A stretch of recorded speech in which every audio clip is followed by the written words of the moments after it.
في حال أفضل بكثير. سيد الرئيس، فرنسا في نهائي كأس العالم، نحن فخورون جدا بذلك، فخر كبير، وأظن بأننا ربما نحتاج إلى سعادة بسيطة عن طريق الرياضة وكرة القدم تحديدا. إذا أنا بحال أفضل بكثير من ساعة ونصف في الوراء.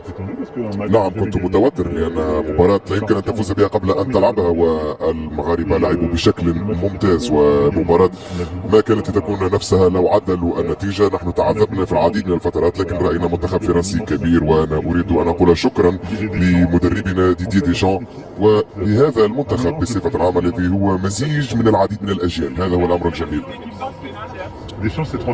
ديشان نعم، 3 نهائيات، واحدة كلاعب واثنين كمدرب، وهو يفوز دائما، لا تنسى ذلك. لا يوجد اثنان دون الثالثة. ديدي ديشان موجود مع البركة ومهارته، وسنكون كلنا معه، وسوف نعود بالكأس بالتأكيد، يجب أن يبقى. وبما أنك جيد في التوقعات، ما هو رأيك؟ كلا سأقول بأنني متشائم كثيرا، لا أريد فعل ذلك. أنا سعيد وفخور بهذا المنتخب الفرنسي ببساطة، لأننا رأينا جيل أكثر نضج قام بعمل كبير جدا، وجيرو كذلك قدم مباراة ممتازة مرة أخرى، وكان يمكن أن يسجل.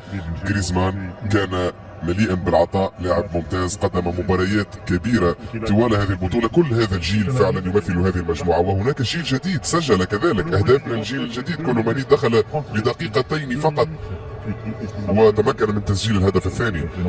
إذا نحن فخورون بالتأكيد. هرنانديز الذي هو رائع واكتشاف حسنا، ربما ليس اكتشاف لأنه لديه مسيرة ممتازة، ولكن يقدم مستوى ممتاز. إذا لدينا جيل شاب وجيل صاعد، الخبرة والشباب أنا فخور بهم، سيطروا على المجريات. حارس كبير كذلك، لا تنسوا بيغو لوريس الذي كان في الموعد، وكيليان مبابي قام بعمل كبير جدا كذلك.